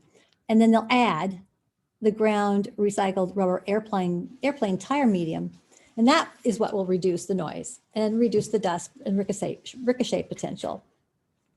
And it's easier to work with in the next 10 years. Next slide. Now this shows you much more closely up the property. You can see across the street, we have the fishing pond. You can see where the clubhouse is, the shotgun range. We're building a long range archery range. We have a smaller archery range, and our casting pond is coming along. The pistol caliber range is within the yellow triangle, and the impacted area is just that little red triangle or rectangle that's right there horizontally. That's the berm. And yet, even as small as it is, when you think about what we're taking away from there and how much better it will be for the environment, that's a big impact. It looks small, but it is not small. It's a very positive impact on the environment. Next slide is 11. This is a diagram, if you were looking right at on top of the area. You can see we have the ADA bathroom and parking right in front when you come in. And then there's the firing line. That's down the pistol caliber range itself, the way it is right now. And there's the berm. So in yellow, you can see that the area to be improved, that footprint does not change. And the treated berm, sand and soil goes right behind it, which is easy to do. We have everything's there to make shooting possible and accessible, but just improving that berm will be another way to make the experience safer for all of our shooters. Next slide. Impact on the surrounding property is very low. It's just going to be right within that very small space that you saw earlier, and you can see where it's going to go, where the backfill will be. And that positive impacts will be less noise, less dust.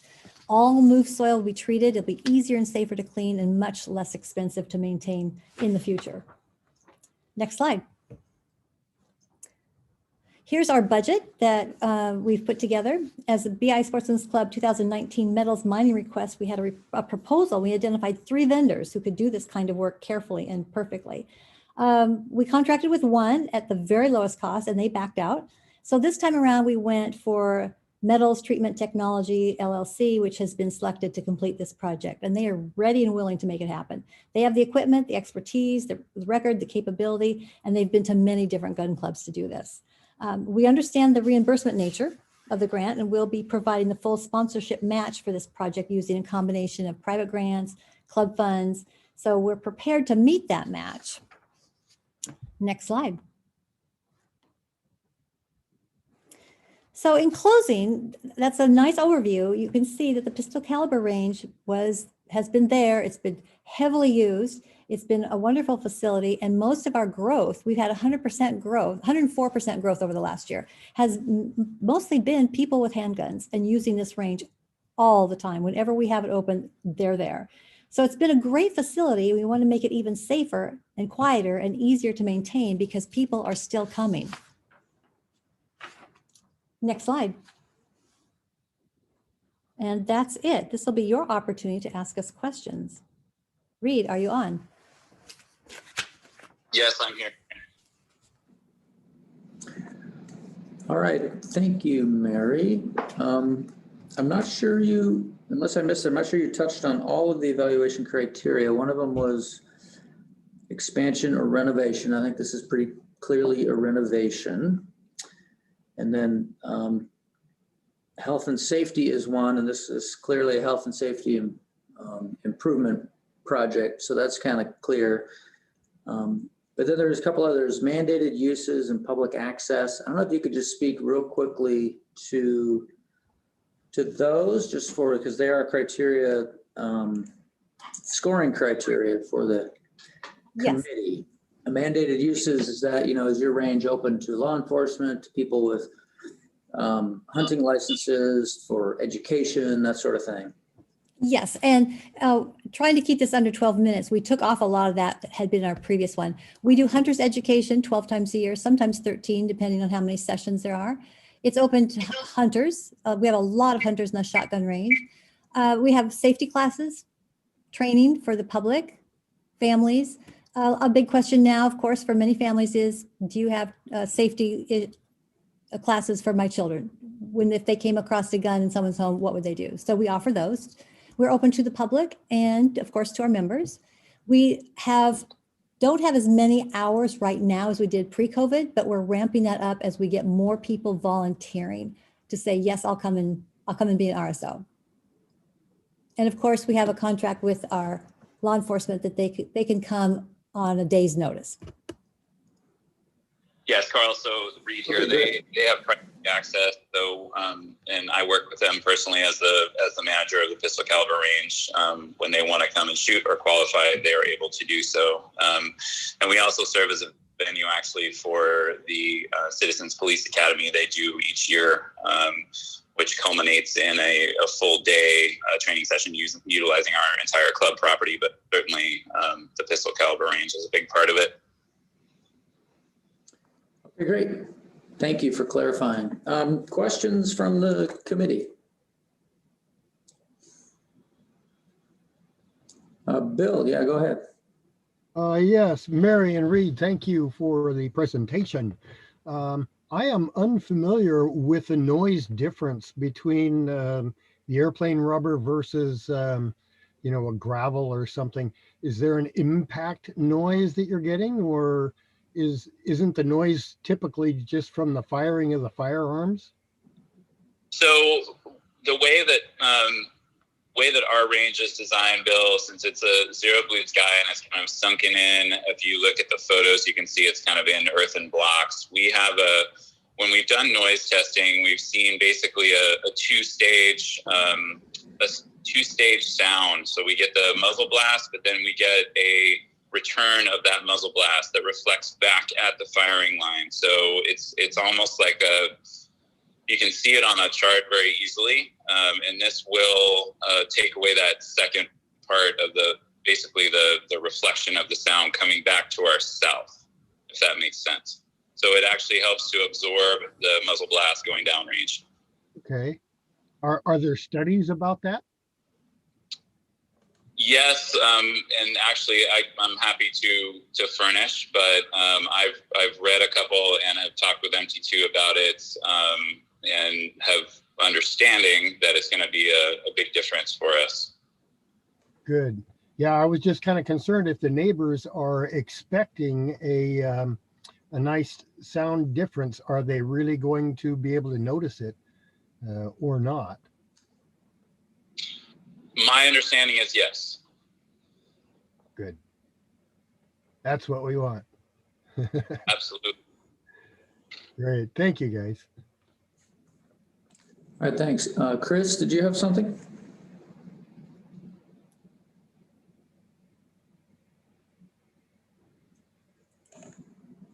Chris, I saw that you were unmuted. I thought maybe you had a question. Right. Carl, have they considered how they plan to dispose of the ground rubber in the future when disposal of it is necessary? Great question, Chris. So MT2, the company that we are planning to contract with, actually has a service where they are able to come in and mine and actually separate the metals from this airplane berm material. So in the long run, it'll actually make it easier to mine our berm and make it quicker. So it will be less expensive down the line. Okay, thanks. Absolutely. Other questions from the committee members?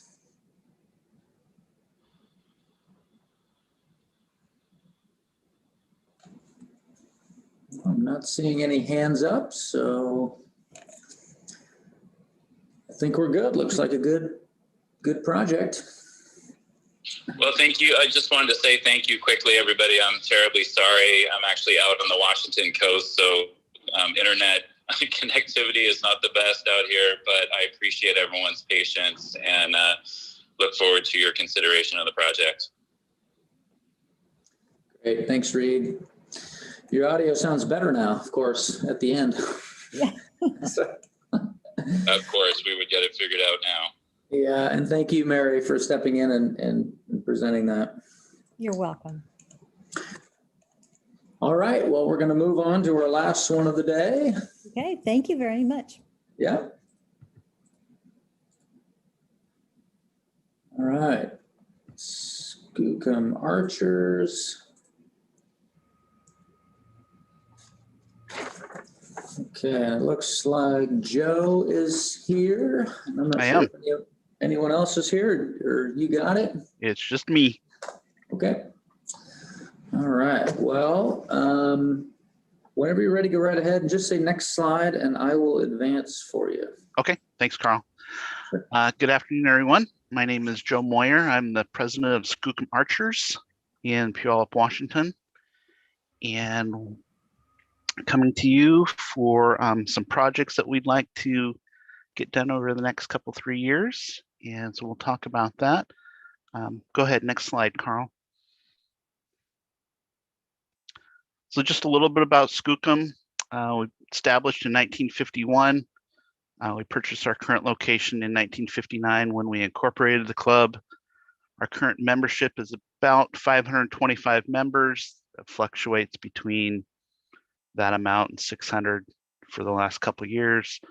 And we have about 5,000 public users of the facility every year. Go ahead, next slide. Just a brief regional overview. You can see we're kind of in the South Sound area. We service the greater Puget Sound area. We have archers that come all the way from up north, Everett, Marysville, up in that area, all the way down through Lacey, Chehalis. So we service a wide range. We have quite kind of a unique facility here. So go ahead, next slide, Carl.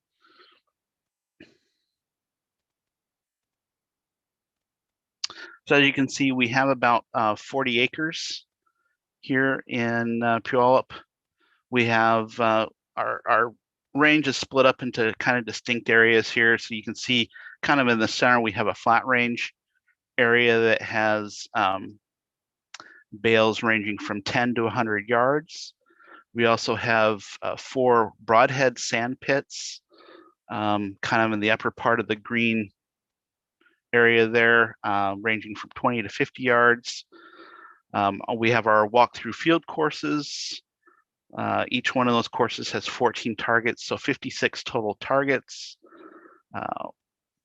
On site, we have a full service archery pro shop, and then our members also have access to the clubhouse, kind of there in the center, along with a 24/7 members range that ranges out to 50 yards there. And we have parking capacity for approximately 80 vehicles on site. So we have pretty good capacity for events or just people using the facility on a daily basis. Go ahead, next slide. So project need, kind of 3 different aspects to talk about today. The first one is kind of the big ticket item, is that flat range access. Kind of getting down from the parking lot to our flat range is kind of a slippery grass slope there. Can be very challenging for anybody using the range, let alone those with mobility concerns. So we're talking about putting a ramp and a set of stairs would create safer access in that area. Along with that, we want to make some improvements to our walkthrough courses. We have quite a few hills that need new stairs, and we'd like to put in handrails for those, again, to help anybody, especially those with limited mobility. And then we have some areas that tend to get flooded during this time of year that restrict kind of access for people using the walk-through ranges, and we'd like to put in some boardwalks there. And then finally, we want to kind of continue work that we started on our A and B courses by updating our target stands, bales, and backstops for our C and D field walkthrough courses. That'll help increase the longevity of those targets and reduce the maintenance for those. So go ahead, next slide, please. So this is the first part, talk about the ADA ramp and stairs. So you can see the area of impact there. Our clubhouse is kind of here on the bottom part, and then we have a pathway. You can kind of see our play structure there and a pathway that leads down to our asphalt shooting line there on our flat range. So this is the primary area of impact for this project. Go ahead, next slide, please. So this is a view from our parking lot. As you can see, our play structure is over here on the left, and kind of a gravel path leading down this slope to our flat range there in the foreground there. So next slide, please. And here's another view at the flat range looking back towards the clubhouse. You can definitely see that slope coming down. You can see kind of there at the bottom where the grass is kind of worn away. That gets to be pretty muddy down in there. And then, you know, that grass coming down the slope there. Next slide, please. So we've talked to an engineer and kind of got this site plan, preliminary site plan developed. As you can see, coming from the left, we have a paved path there that'll be concrete coming down to kind of a landing and a set of stairs that'll go down. And then the landing, you can go off, and then there's the ramp that will come further down the slope and then meet into the darker gray is asphalt.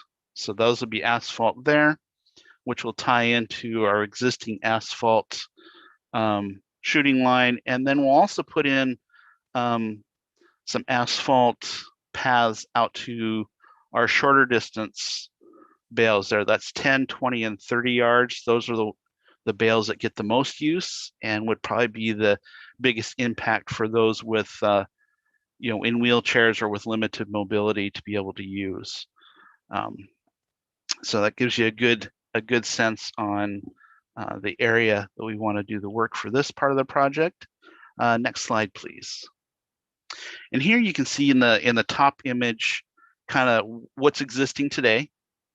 And then in the bottom image, you can see kind of a representation of what that ramp would look like. So we saw it from above, and this is kind of looking at it from the side. You can see we come down from behind the play structure there, that paved path, kind of the landing there, and then that splits off into those stairs and then further on into a ramp with, and then we have set of handrails there with kind of a retaining wall. And then there, kind of where the cursor is right there, you can kind of see those arrows. That would be turf. So that would be a sitting area for anybody if we're holding any events, you know, for families to hang out on and whatever. So I think that fits in nicely with the usage that we have there. As you can see, we've had some preliminary engineering completed, and then construction would be completed by Merit Construction. So go ahead, next slide, please, Carl. There you go. So the second phase, or the second piece of this grant that we're requesting, and second project kind of within that, is sets of stairs and handrails and boardwalks for our walkthrough courses. And you can see here we have about 15 sections of stairs that would need stairs and handrails, about 4 sections of boardwalk, and all of this work would be completed by club volunteers, you know, fulfilling volunteer hours and whatnot. Go ahead, next slide, please. So here's some pictures here to kind of give you a representation of what exists today. You know, over the years, you know, just like many clubs, we rely on volunteer help, you know, to put in work around the range, and they've done their best to, you know, put in stairs to give access and everything. And unfortunately, between, you know, weather and time, and, you know, our proclivity to litigation that we have in this country, it's a hazard that really needs to be addressed for the club. So here's a representation of some of the areas that we're dealing with. Go ahead, next slide, please, Carl. And here's some more representation of, it's really hard to kind of get a sense of the slope here, but that one, especially on the left, is really, really steep. And you can see we've tried to put in a couple switchbacks there to try to mitigate that slope a bit, but it's still a challenge for anybody, especially those that might have limited mobility.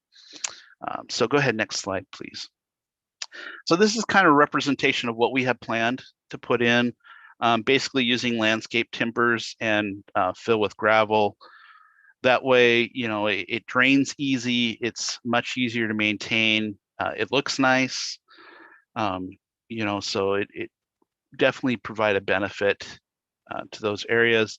And then the image on the right there would be, kind of a representation of what we're looking at for handrails. And, found a couple of places that provide, modular handrail setups that would be fairly easy to install and tie into a stair design such as this. Go ahead, next slide, please. So now talking about boardwalks, as you can see, we have several areas that, these were just taken, a couple weeks ago. You can see that we have some challenges with groundwater, especially this time of year. And, like I talked before about the stairs, you can see that in that far left-hand image, how members have tried to build kind of a quote unquote boardwalk there that's covered in moss and wet and be very slippery. So it really doesn't do a whole lot there. So we just really like to do it right and build in a boardwalk and kind of mitigate some of these areas. Next slide, please. Here's a representation on, what boardwalk would look like. I know KBH, our friends over at KBH there have done a very good job with building some boardwalks, and we've kind of gotten some ideas from them on how to do that. And so, but this is basically what the final product would look like once we get that in. Next slide, please. And then the kind of the final project we're looking at, again, new target stands, bales, and backstops for our C and D courses. Next slide, please. So as the previous slide says, we have 28 targets to deal with. As you can see, our old stand there on the left-hand side has 3 straw bales. It's okay construction. That stand there is probably 10, 15 years old. So it's, with maintenance, it's held up over time. One of the issues is that those straw bales themselves are starting to get pretty expensive. I think they're up to $90 a piece. So replace, all 3 of those bales. You're talking $270.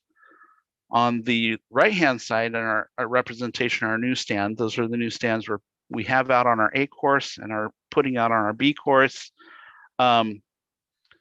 Those bales there cost about $250. And what's nice about those is that we can unband them and we can move this foam around so that the shot out center can be moved to the outsides and that outside foam can be moved to the insides. And we can essentially redo that bale as needed. We can also buy new material to just replace what's needed to be replaced versus replacing a whole straw bale that only the center is shot out on. So it gives us a lot more opportunities, and it makes it easier to maintain and more cost effective to maintain over time. So that's kind of why we've decided to kind of move this direction with those stands and bales. Next slide, please. So as you know, or may know, or may not know, we do have plans to eventually put in a relatively large indoor range in the coming years.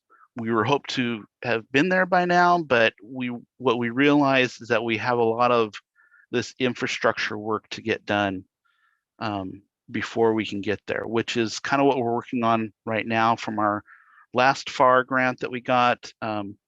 We're very close to getting our permits for our new maintenance building that will help us free up the area for putting in this indoor range once we get that built. So that still is our long range plan. We haven't lost sight of that. Next slide, please.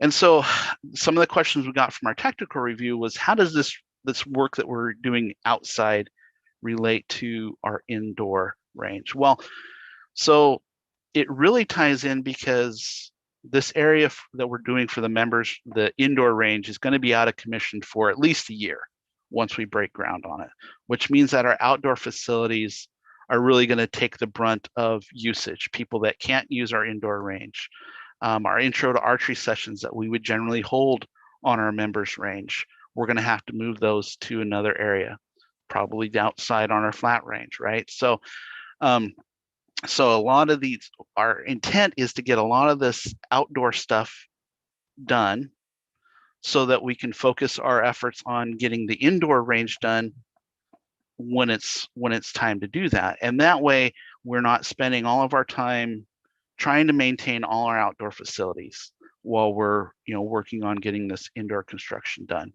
And we have those outdoor facilities set up in a way so that we have much better access for people, for all users, let alone those with limited mobility. Right now, when we hold like adaptive archery, they come in through our clubhouse and use our members range. Well, if that isn't available, what facility will they use? That's why we're going forward with the ADA type improvements and the improvements through our walkthrough courses in order to fulfill that need and help those users be able to use those facilities better. So that's kind of explaining how that ties in together with that. Next slide, please. So again, from a health and safety standpoint, all these improvements will increase access for healthy outdoor recreation, and it provide the target improvements, especially the backstops, will provide additional measure of safety for users on those courses. And that's not to imply that they aren't safe. It's just that, it's just an additional measure of safety for those areas. Next slide, please.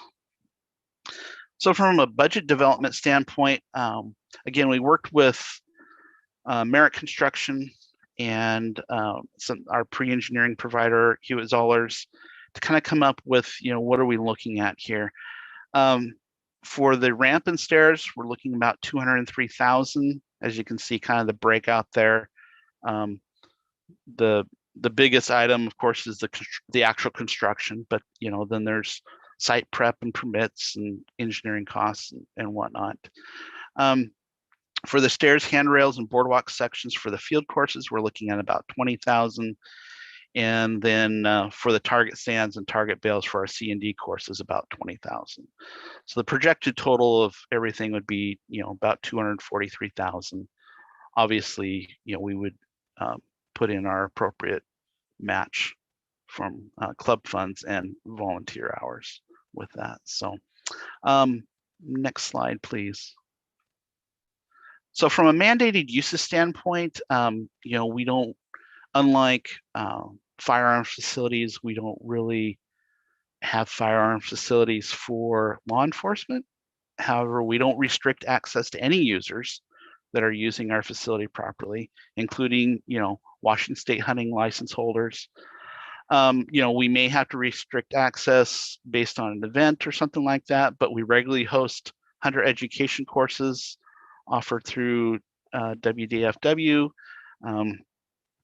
And obviously pre-COVID, we were offering 4 to 6 a year at our facility. So, but we are an archery only facility, so we don't really have the same access issues that a firearms facility may have.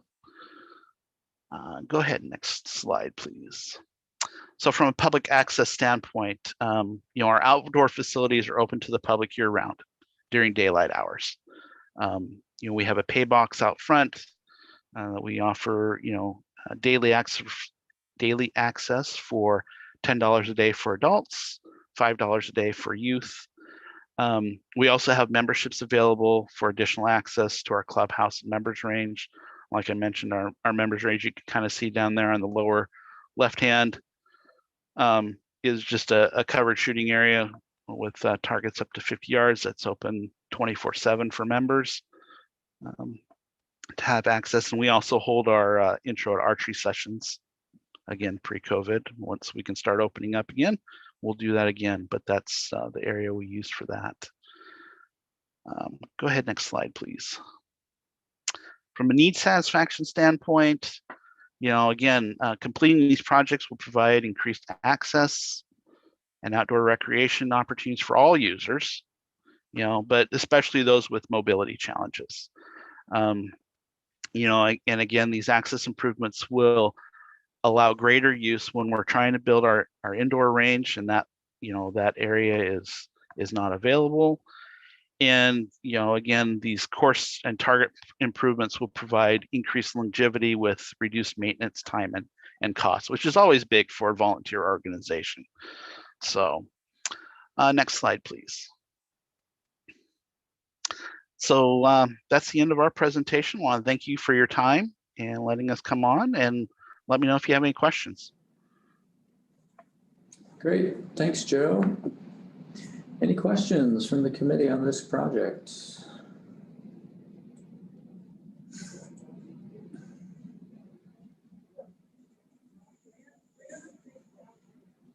Not seeing any hands yet. It was very thorough. Thank you. I liked your renderings where you were able to superimpose the little pathway on the, that was nice. Yeah, thanks. That engineering firm, they're doing some work on our maintenance building, and he graciously did that for us because he really, is looking forward to working with us and really appreciates our mission, and what we're trying to accomplish out there. So. Yeah, cool.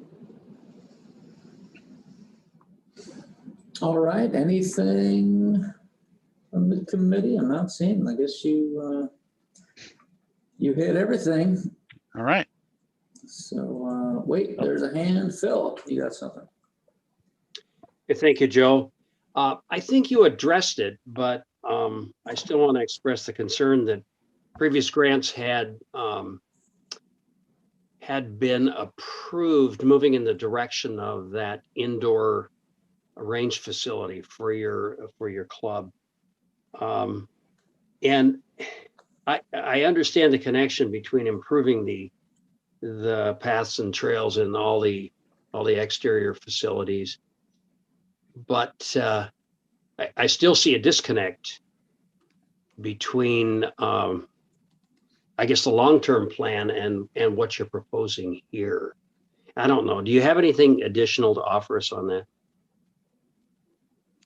Well, I guess, I think our intent has always been to move forward with the indoor range, but all what we've asked for in the last grant cycle and what we've asked for in this grant cycle, I guess, isn't directly connected at the hip to that facility. I mean, we're always at,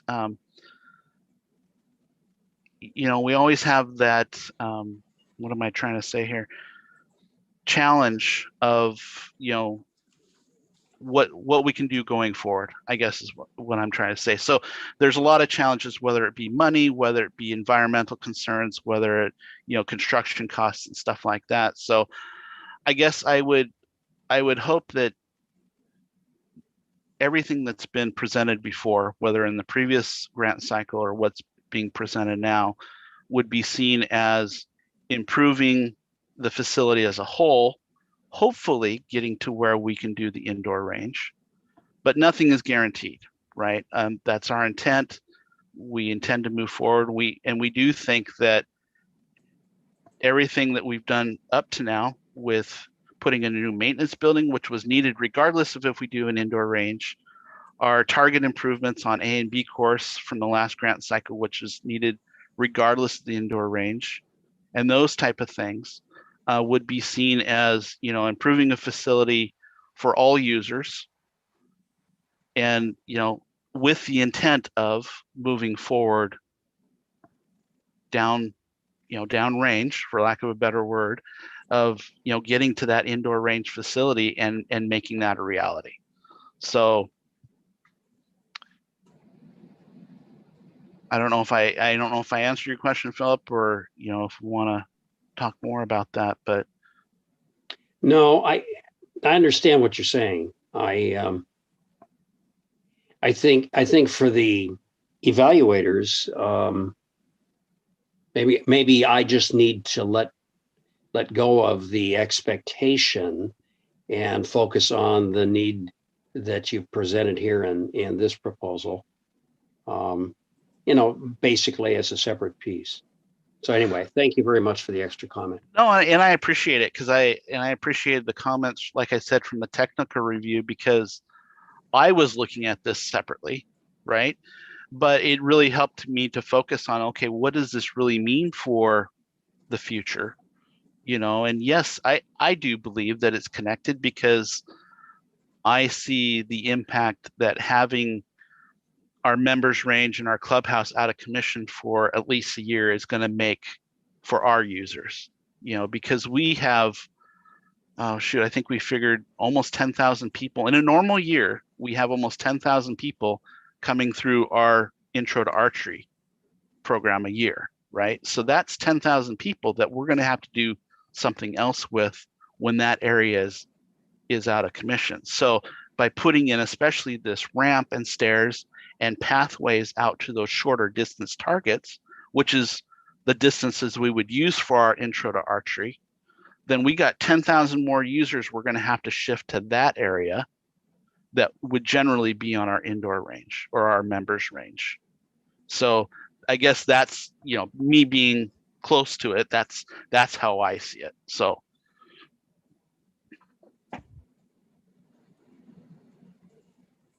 All right, thank you. Other thoughts or questions from the committee?